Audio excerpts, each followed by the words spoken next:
Hello, everyone, and welcome to Forever Cricket on Forever Sports, and a massive day, another big day, really, for Cricket South Africa. And it's been a long time coming, but with the Minister of Sport deadline, which was tomorrow for CSA to sort of sort their sort of backroom affairs out, or else the Minister of Sport was threatening to get involved, and which was the whole reason behind CSA potentially facing a ban from international cricket and all that sort of thing. So ahead of the deadline tomorrow, the entire CSA board has actually stepped down. Yesterday, we saw that a lot of the members stepped down, which include Beresford Williams, who was the chairman of the board.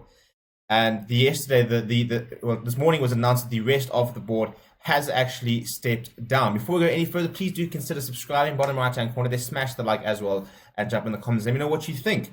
So yeah, so a big day. So there's officially no current board of directors at Cricket South Africa. The entire board has stepped down following an emergency meeting that happened this weekend. The entire board has been dissolved, basically, which means that currently CSA is being run by the 14 members council, whose first act of business is to go and present their plan of action, basically, to the Ministry of Sport, supposedly this afternoon, to ensure that tomorrow's deadline, that the Minister of Sport is happy, and that nothing happens in terms of government involvement within CSA itself. So a big day for CSA, really, because it's a big opportunity for them to sort of almost start fresh, and this has been a long time coming. And with all the resignations in the past few months, you think of Jacques Faul, you think of Chris Nzani, you think that the whole forensic report that came out a few weeks ago.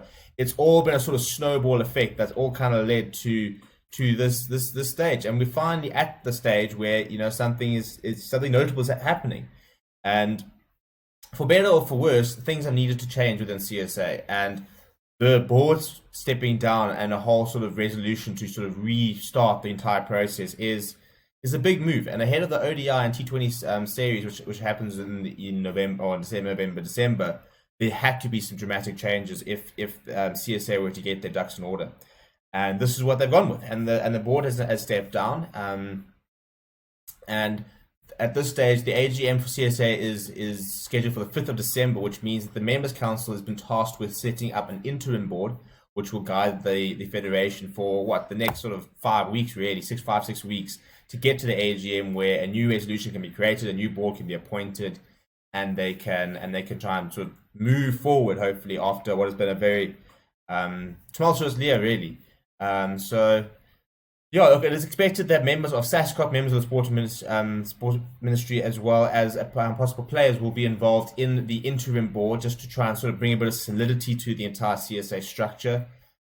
Because it's just been a time where everything is happening. On the back of the report, so much going on with Tabang Moreau, and just so much going on with all the various sort of parties, and everything is off the pitch, which is not what you want to see. You don't want to be seeing a very sort of embattled federation behind the pitch with so much going on. We want to see a union which is solid, and we just want to be able to focus on what's going on the pitch, because that at the end of the day is the biggest thing. As cricket fans, we don't really care much for boardroom politics. We just kind of want to see the team playing well. We want to see cricket growing as a sport within the country, and that hasn't really been the case in the last year or two. So hopefully this is a bit of a defining moment where we can have a bit of a reset within the whole sort of structures, and try and plot a firm and a better way forward, really, so that we can focus back on what's going on the pitch. T20 World Cup next year, so lots to look forward to. Our players have been playing so well in the IPL. There's so much talent within the country. Domestic cricket gets underway in the next week, and I think it's time that we start turning our attention back onto the field. So yeah, it's going to be another sort of very hectic few weeks for within the boardroom, what's happening behind the scenes in CSA. But it is time now to try and switch our focus back to what's on the field, because that's why we watch. We don't watch cricket for boardroom politics. We watch cricket for the enjoyment of the game. And with the Protest Tour coming up, stuff like that, the last thing the players need is lots of distractions and worries about what's going on in the structures above them. They just need to be able to focus on the game. We need to focus on things like, is AWS going to come out of retirement next year? What is going to happen with all that? Who's going to be on our T20 squad? Who's our test captain? These big decisions that need to be made in the next few weeks. So let me know in the comments what you think of the entire situation. I think it's good that we are seeing changes. Hopefully it means that there is a better sort of a long-term solution that come out of this, and hopefully it it's a case of resetting, and we can sort of try and build on a reasonably solid foundation. But we'll have to wait and see what happens.